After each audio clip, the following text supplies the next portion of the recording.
అంటే ఆవు పాలతో మీరు శివలింగానికి అభిషేకం చేస్తే మీరు నోరు విప్పి అడగవలసిన అవసరము లేకుండా మీకు కలిగేటటువంటి ఉత్తర క్షణ ఫలితమేమి?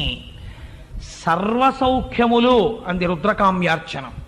నువ్వు నోరు విప్పి అడగక్కర్లేదు, నాకు ఈ సుఖస్థానము కావాలని అడగక్కర్లేదు. వాంఛితార్థ ప్రదాయిని. నిన్ను అడగమంటే నువ్వేమంటావంటే, స్వామి నాకు అరగంట టైం మా ఆవిడ్ని అడిగి రావాలంటావు. ఒకవేళ అడిగొచ్చినా అమెరికా ప్రెసిడెంట్ జార్జ్ బుష్ పోస్ట్లో నేను ఉండాలంటాం. తెలియదు, ఏది అడగాలో తెలియదు. అడగక అక్కర్లేనివన్నీ అడుగుతాడు. గాలిన్ కుంభిని అగ్ని అంబువలాకాశస్థలిన్ దిక్కులన్ రేలన్ ఘస్రములన్ అని హిరణ్యకశిపుడు అడిగినట్టు ఎప్పుడు ఇది చచ్చిపోకూడదని కోరికలు కోరతాం. ఇహ అందుకని పంచామృతాలలో మొదటిదైనటువంటి పాలచేత శివలింగమునకు అభిషేకము చేసినంత మాత్రము చేత మీరు నోరు విప్పి అడగకపోయినా పరమాత్మ యొక్క నిర్హేతుక కృపాకటాక్ష వీక్షణముగా